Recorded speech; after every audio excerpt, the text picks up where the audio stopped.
Muy buen día con todos, qué gusto saludarles. Eh, quiero, quiero iniciar agradeciendo a la Universidad Bicentenaria justamente por esta invitación a este foro sobre justicia transicional y reconciliación. Y desde esta perspectiva, analizar un poco sobre un par de experiencias innovadoras para esta lógica de la sanación en las sociedades postconflictos. Bajo este sentido, quiero presentar un trabajo de estudio de casos sobre las movilizaciones sociales que se suscitaron en el Ecuador en el año 2022. Y para poder centrarnos en el análisis y entender un poquito el motivo del cual yo decidí seleccionar este caso justamente para esta presentación, esta ponencia. Creo que es muy importante iniciar con una revisión conceptual y entendamos al menos que esto se refiere muy puntualmente al conflicto que básicamente sucede cuando hay dos o más personas o grupo de personas que tienen contrapuestos una serie de intereses, una serie de necesidades, una serie de necesidades en torno justamente a ellas. Y desde una perspectiva en la cual observamos cierto grado de incompatibilidad, ¿no? Entonces, una persona quiere algo, otra persona quiere algo, pero estas personas quieren o necesitan ese algo desde una perspectiva incompatible, ¿no? Entonces, cuando existe un conflicto, básicamente lo que vamos a observar desde diferentes teorías, una serie de situaciones, pero al menos con motivo de lograr explicar el trabajo del día de hoy, yo quiero que nos centremos en al menos la tensión, en hablar sobre la tensión, en hablar sobre la comunicación alterada, un poco sobre las barreras del diálogo y sobre la confrontación de los intereses, ¿no? Lo que puede llegar a reproducir algo que denominamos las dinámicas del poder, básicamente a través de los usos y de los mecanismos de la violencia y agresión. Ahora bien, en términos de la explicación de este trabajo, vamos a observar, ¿no es cierto?, el concepto, este gran concepto al que denominamos conflicto social, que resultará entonces de un proceso de tensión, de oposición, de enfrentamiento, que puede suscitarse entre grupos de personas, entre sectores sociales, entre una cantidad infinita de actores, ¿no es cierto?, que se da cuando observamos intereses, valores, necesidades o metas que, como vimos hace un momento, pueden ser entendidas, pueden ser percibidas o realmente pueden llegar a ser incompatibles. Ahora bien, habiendo dicho eso, centrémonos en el conflicto, ¿no es cierto?, del año 2022 acá en el Ecuador. Y para poder comprenderlo de mejor manera, yo quiero iniciar diciendo que el conflicto o la movilización, en el Ecuador decimos el paro del año 2022, es el resultado de un conflicto estructural agudizado, que básicamente resulta por un proceso, ¿no es cierto?, estructural, es decir, hay causas, raíces estructurales que resultan de procesos de demandas históricas que no han sido resueltas, ¿no es cierto?, y que están afectando a un grupo de personas, en este caso muy puntual, a indígenas.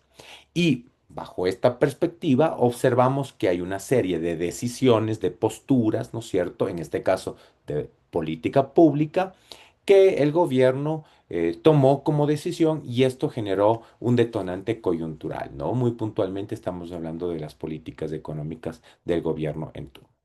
¿Esto qué quiere decir? Entonces, observamos y decimos que hay todo un proceso estructural, ¿no es cierto?, de violencia, del conflicto como tal. Lo único que observamos entonces es que el conflicto social no se genera, sino que como una expresión de una herida viva, de una herida que no ha terminado de cerrar. No por nada hay un famosísimo libro que dice Las venas abiertas, ¿no es cierto?, de América. Y evidentemente esto explica, no solo en el caso del Ecuador, sino en muchos otros países hispanoamericanos, una serie de protestas, ¿no es cierto?, que básicamente lo que explican es una especie de reactivación de un dolor existente, de una herida histórica que ya había fracturado, que ya estaba presente, que ya estaba latente dentro de la sociedad, sino que hasta un momento, en este caso la decisión política del gobierno, lo volvió a reaperturar. Entonces, bajo este sentido, en el año 2022 se generan dos grandes posturas del conflicto. ¿Sí? Dos grandes posturas. Por un lado tenemos la del gobierno nacional con el presidente Guillermo Lasso y por otro lado la del movimiento indígena con tres grandes agrupaciones denominadas CONAIE, la FEINE y la FENOCI. En el caso del gobierno nacional, vamos a ver que tiene una postura, una necesidad, unos intereses muy puntuales, busca la estabilidad fiscal, busca incrementar la atracción de la inversión extranjera y busca una focalización de subsidios argumentados por una serie de factores. Uno de ellos es que el dinero que se estaba gastando en subsidios también estaba siendo eh, aprovechado por ejemplo, grupos de delincuencia organizada en vista que no sé si ustedes conozcan, pero para poder producir este tipo de sustancias sujetas a fiscalización se requieren una serie de insumos provenientes de, ¿cómo se llama?, de los derivados del petróleo, ¿no? Bajo esta perspectiva, entonces, se planteó una posición inicial de minimización de las demandas, es decir, si tu demanda está importante, o sea, tu demanda es, pero no es tan importante, ¿no? Lo que se busca es incrementar la asertividad política, es decir, nosotros estamos haciendo bien las cosas, nosotros sabemos por dónde vamos. Se genera, por ejemplo, un proceso de detención a Leonidas Issa, quien es el líder del movimiento indígena en el aquel entonces, y al mismo tiempo se genera una respuesta basada en la seguridad, es decir, nosotros como Estado, nosotros como el poder legítimo del Estado, ¿no es cierto? Como los representantes, como el Ejecutivo inclusive el legislativo, nos vamos a hacer cargo del Estado, del mantenimiento, ¿no es cierto?, de la democracia, del régimen instituido del Estado de Derecho, ¿sí? Y para eso se emplean una serie de estados de excepción, los que permiten de alguna u otra manera movilizar al Estado. Desde el otro lado de la moneda, desde el otro lado del río, vamos a observar el movimiento indígena que tiene un planteo de liderazgo basado en Leonidas Issa, quien es el presidente, quien fue el presidente de la CONAIE, y plantea un enfoque de 10 demandas, es decir, hay un pliego de 10 demandas que de alguna u otra manera estallaron en el momento en el cual se colocó el tema este de la reducción em, del costo de la gasolina y del diésel, de los subsidios, de la eliminación de los subsidios. Pero al mismo tiempo esto reabrió un debate de muchas otras cosas, como por ejemplo la moratoria petrolera, la moratoria minera, el control de precios, la banca pública, los préstamos, entre otras cosas, ¿no? Planteando una posición inicial, ¿no es cierto?, de movilización indefinida hasta la obtención de los resultados concretos. Ahora bien, para poder entender esta lógica desde el proceso de la justicia transicional y de los efectos en las sociedades postconflicto, es importante primero entender qué sucedió. Y para ello, la narrativa de conflicto nos dice que durante 18 días, el Estado ecuatoriano se paralizó y se paralizó absolutamente todo. Inició todo esto con una fase previa que tomó algún tiempo sobre la base de una convocatoria de desplegamiento nacional. Luego hay un momento de escalada y este se da usualmente entre el inicio del paro que suscitó el 13 de junio del 2022 hasta el día en el cual se habla, hasta el día en el cual suscitó la detención de Isa. Que luego de eso, luego observamos que hay cierto grado, cierto nivel de intensificación de la violencia. ¿Cómo suscitó para quienes no están en Ecuador y no vivieron esta experiencia? Muchos indígenas de diferentes provincias, especialmente de la zona sierra y de la zona amazónica del oriente ecuatoriano, llegaron a la ciudad de Quito, es decir, a la capital del poder político ecuatoriano, para poder generar una serie de protestas muy intensas. Pero desde otras partes del estado ecuatoriano se cerraron vías. Esto produjo, por ejemplo, límites de la movilidad de personas, límites al transporte de mercancías. Esto generó un desabastecimiento en términos de alimentos provenientes del campo y con ello hablamos que, o mejor dicho, como resultado de la movilización masiva, hablamos de la existencia de los estados de excepción por grave conmoción interna, ¿no? Esto en la ciudad de Quito, así como en otras partes claves, en puntos estratégicos de movilización, en las arterias, por así decirlo, del Estado ecuatoriano, generó muchísimos enfrentamientos agudos, entre otras cosas, se habló de la denuncia de represión, del uso de la fuerza, violencia, manifestaciones, ataques a convoys, daños a propiedad privada, entre otros. En resumen, esto dio como resultado 6 fallecidos, de los cuales 5 fueron civiles, uno fue de servidor de las fuerzas públicas de ecuatorianas y dio al final del día todo este proceso un resultado de pérdida de 1.115 millones de dólares en pérdidas. Estamos hablando aproximadamente poco más de 800 millones para el sector privado. Entre los principales tenemos el turismo, entre los principales tenemos agrícola, tenemos el sector petrolero, el sector agrícola, ¿no? Y con ello, evidentemente, lo que se observa en estas imágenes, entre otras cosas, es una profundización del conflicto. Se suscitaron 18 días, 18 noches en los cuales se enfrentó el pueblo ecuatoriano contra el pueblo ecuatoriano. Miren por aquí, cuando hablábamos hace un momento sobre los impactos del proceso, no solo nos referimos muy puntualmente a posturas que en este caso tomaron las fuerzas de seguridad del país, porque no solo estuvieron policías, sino también estuvieron militares. Pero como vemos ahora mismo en la pantalla, ¿no es cierto? Observamos en una de las imágenes una pantalla. En el Ecuador hubo una cantidad considerable de patrullas, es decir, de automóviles policiales que, por ejemplo, fueron incendiados por los protestantes, por estos grupos que generaron protesta. Entonces nos damos cuenta que a final del día el conflicto, el daño fue de lado a lado. No solo estamos hablando de las fuerzas militares, no solo estamos hablando de la policía, sino inclusive desde estos otros movimientos, porque luego nos damos cuenta que cuando la gente sale en marcha, cuando la gente sale a protestar, lanza piedras y esto puede, por ejemplo, terminar afectando propiedad privada e inclusive patrimonio nacional. Recordemos, por ejemplo, en el caso de Quito, que Quito es una ciudad patrimonio de la humanidad considerada por UNESCO, una de las pocas en el mundo. Entonces, imagínense que se rompan zonas del patrimonio, que se afecten zonas del patrimonio, también terminan afectando, ¿no es cierto? O terminan siendo razones para el término conflictual que nos trae a esta reunión el día de hoy. Ahora bien, ¿cómo se empieza entonces a gestionar el conflicto, no? Y digamos que no hay tanto posconflicto, hay algo de posconflicto, pero mayormente vamos a entender qué es lo que pasó en el momento en el cual se decidieron las personas que estuvieron a cargo de estos dos grupos, de estos dos clivajes, tanto en el gobierno como en los movimientos indígenas, hacer para encontrar una solución a este conflicto. Pues primera cosa es importante decir que se logró comprender y aceptar que llegamos a un punto de inflexión, es un punto muerto. Hubo intentos previos de diálogo, sin embargo no se avanzó.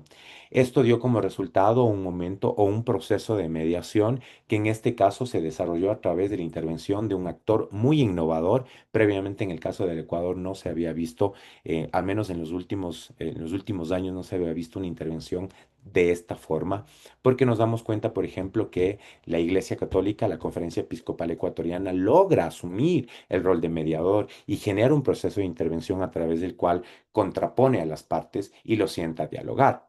Como resultado, nos damos cuenta que se da la famosísima Acta por la Paz, que es un documento en el cual el gobierno cede ante las presiones de los movimientos indígenas de bajar el precio de los combustibles a través, en este caso, de la continuación de las subvenciones. Y por otro lado, la CONAIE depone el paro, la movilización. Básicamente, esta Acta por la Paz resulta en un acuerdo central que se genera a través de la instalación de 10 mesas de diálogo, 10 mesas técnicas, por así decirlo, que se desarrollan en un plazo máximo de 90 días y que permiten procesar las demandas de todo un poco, desde seguridad, educación, salud, temas económicos, ¿no es cierto?, entre otros.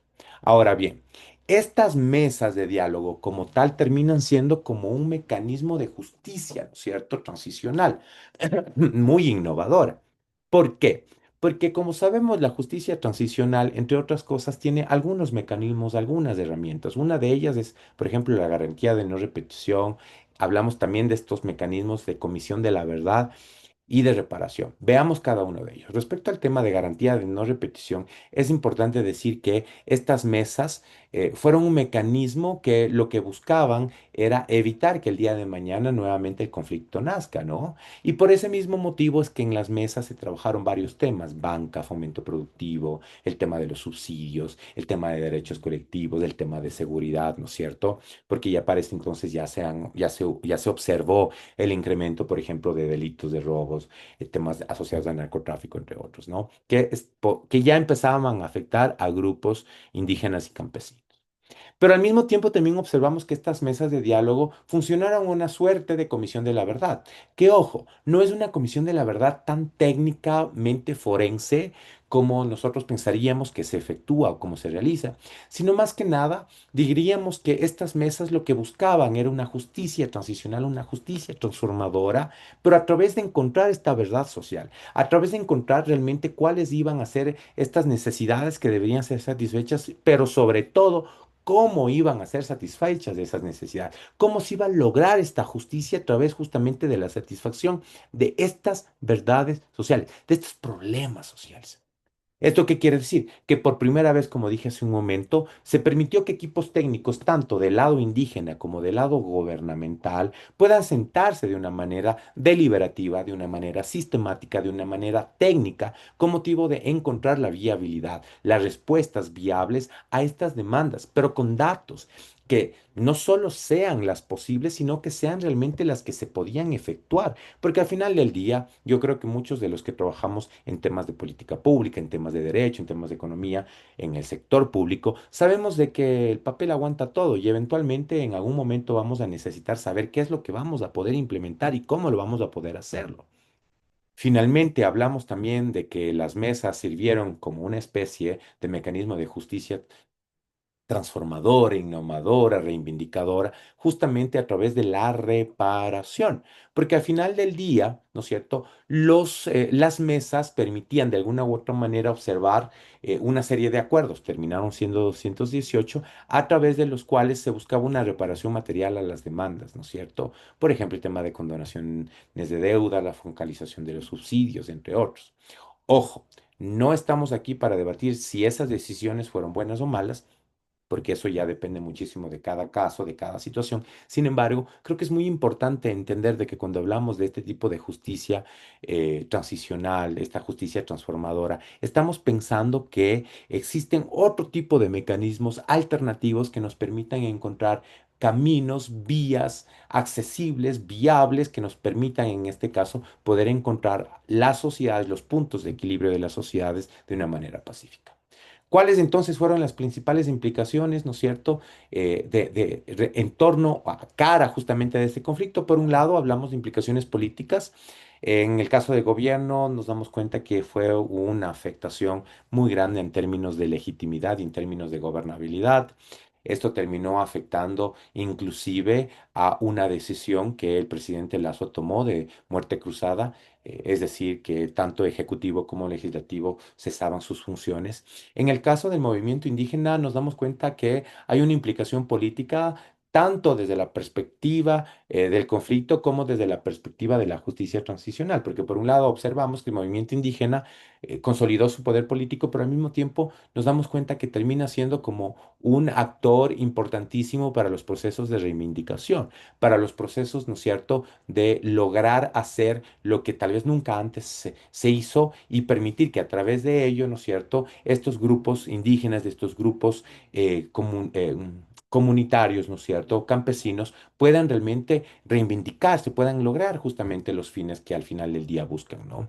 Por otro lado, observamos implicaciones sociales. Muy puntualmente hablamos de una polarización extrema, hay el resurgimiento del racismo, hubo una cantidad considerable de comentarios súper negativos hacia los indígenas, les decían indígenas vagos y demás cosas. Y por otro lado, claro, uno observa desde su comodidad, pero ellos observan también desde sus necesidades. Yo creo que ese es un problema, ¿no? Y por otro lado, yo recuerdo que muchos indígenas también decían, es que ustedes no hacen nada, se quedan en la casa y los que nos paramos a resolver los problemas del país somos nosotros. Hasta cierto punto también tienen la razón. Yo creo que lo que más importante aquí es, tiene que ver justamente con el diálogo, con saber explicar las cosas, con saber conversar, con saber encontrar un acuerdo que lamentablemente no se había hecho. Y otra implicación importantísima tiene que ver con la fractura campo-ciudad, ¿no? Que si hablamos de sociedades post-conflicto, sociedades pacíficas post-conflicto, esto termina siendo un proceso coyuntural, una situación coyuntural de mucha afectación, porque nos damos cuenta que el campo y la ciudad terminan con tensiones, terminan con conflictos. Miren lo que acabó de pasar en el Ecuador hace un mes con otro nuevo conflicto, ¿no? Que justamente yo creo que ese es el mayor problema, que eventualmente luego de un paro, luego de una movilización, al final del día nos quedamos con una serie de faltantes, nos quedamos con una serie de, algo me está haciendo falta". Y en la mayoría de casos nos damos cuenta que las nuevas autoridades hacen borrón y cuenta nueva. Es decir, no toman en consideración los avances que han logrado en términos de política pública las anteriores autoridades con motivo de darles continuidad, sino lo que hacen es borran. En algunas ocasiones refundan a los estados, quieren crear nuevas constituciones, quieren crear nuevas leyes y demás cosas desde cero, de tal manera que se retrocede. Algunos dirían se avanza, pero en este tipo de casos se retrocede. ¿Por qué? Porque lo que se avanzó simplemente no funciona y pues desde cero, ¿no?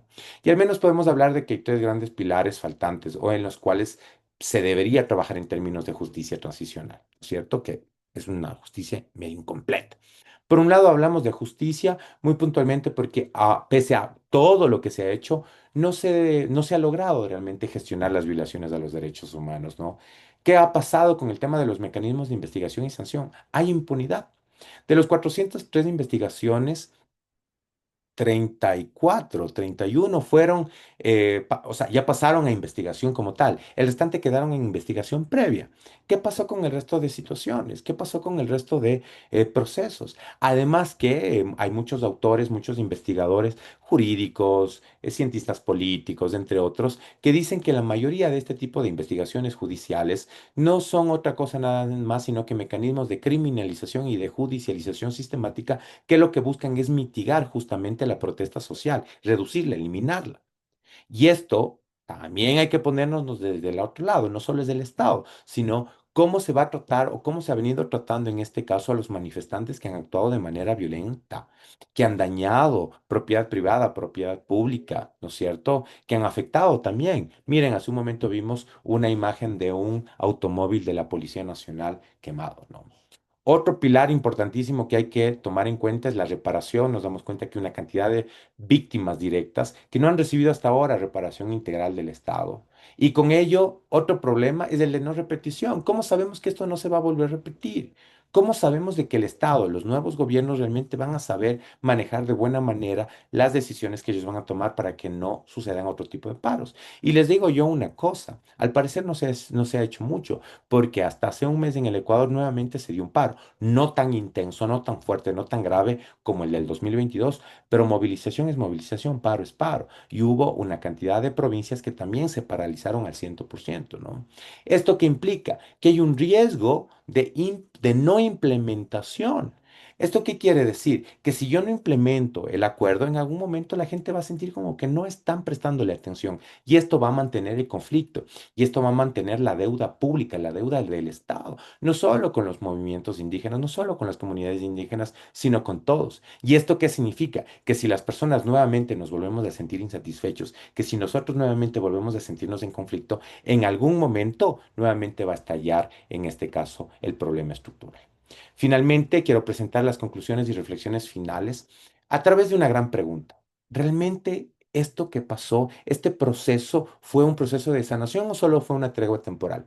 Yo me atrevo a decir que la segunda. Y básicamente por decir que, si bien es cierto, fue una experiencia innovadora por la forma en la cual se desarrolló los mecanismos de diálogos estructurados, la asemejación, ¿no es cierto?, que tenemos de estos mecanismos a través de la lógica de la justicia transicional, pues luego nos damos cuenta que termina siendo incompleta, que realmente no hay una sanación. O sea, que cuando estamos hablando del posconflicto, aún observamos de que hay una serie de necesidades que no han logrado ser satisfechas y por tanto nos damos cuenta que la justicia y la reparación a las víctimas de la violencia aún sigue siendo escueta, no sigue, no se completa. Y si no se completa, pues simplemente vamos a mantener impunidad, eventualmente resentimiento entre las personas y al mismo tiempo vamos a generar un proceso de desconfianza entre las personas, ¿no? Y evidentemente eso es lo que pasó. Otra vez, ¿qué es lo que pasó? Los indígenas querían hacer nuevamente su paro y su movilización. Mucha gente que dijo, no queremos, es que que déjenos trabajar, necesitamos trabajar. Y está bien, yo les entiendo, yo también necesito trabajar. Pero al final del día hay que entender que muchos de los grandes cambios, los más estructurales, se generaron a través de estos procesos, de estos mecanismos. Pensemos en la Revolución Francesa. Solo pensemos en los momentos en los cuales en Hispanoamérica los grandes libertadores, Simón Bolívar, ¿no es cierto? En el caso del Ecuador, tenemos Sucre, entre otros, San Martí, por ejemplo, eventualmente tuvieron que tomar decisiones fuertes y esto generó inclusive la pérdida de vida de muchas personas, ¿no? Esto que implica que aún en términos de justicia transicional hay mecanismos de implementación que están en desafíos. En el caso, por ejemplo, de lo que estamos hablando, la mayoría de acuerdos ni se completaron a ciencia cierta, se quedaron medio por ahí, de tal forma que ni siquiera se observaron las posibles garantías para la no repetición. ¿Eso qué significa? Que se implementaron los acuerdos, porque se llegaron a los acuerdos, pero al final del día, ¿no es cierto? Observamos que se volvió a repetir y una vez más tenemos, ¿no es cierto?, políticas públicas en las cuales los movimientos indígenas no deciden. Entonces, nuevamente existe un proceso de insatisfacción, recuerden, de incomodidad, ¿no es cierto? Hay como esta sensación de no me están prestando atención y si no me están prestando atención van a hacer lo que quieran y tal vez lo que quieran va a terminar afectándome mi bolsillo, va a terminar afectándome mi salud, mi educación, mi vida al final del día, ¿no? Entonces, eventualmente nos damos cuenta que estos procesos terminan siendo realmente un mecanismo más a corto plazo antes que a largo plazo, que al final del día termina siendo una respuesta muy simple hacia las necesidades que realmente tiene el Estado, ¿no? Y bajo esta pregunta yo quisiera, o sea, bajo esta presentación yo quisiera preguntarles, y ahí sí les invito a que me planteen preguntas. ¿Ustedes creen que realmente a través de este tipo de mecanismos se logran las reconciliaciones? Hace poco Perú estaba en movilizaciones, hace un par de años Chile estuvo en movilizaciones, Venezuela estuvo hace poco en movilizaciones. Bueno. En muchas partes de Latinoamérica hemos estado en movilizaciones. ¿Creen ustedes que al final del día este tipo de mecanismos de justicia de alguna u otra manera pueden llegar a funcionar? Sí, no, ¿cuándo? ¿Por qué? ¿Bajo qué circunstancias? Será un gusto para mí poder responder a cualquier pregunta, a cualquier inquietud, a cualquier duda que ustedes tengan. Ha sido un verdadero gusto. Una vez más, quiero agradecer también a la profesora Alonso, no, Noelía Alonso, ya me equivoqué de nombre. A ver, no voy a quedar mal con la profesora. Eh, Noelia Alfonso. Quiero agradecerle a la profesora Alfonso justamente por esta invitación. Realmente para mí es un aporte significativo este tipo de espacios, de mecanismos para el pensar, para el debatir, para el crear. Sin más, sino hasta la próxima. Un fuerte abrazo desde la mitad del mundo. Cuídense un montón.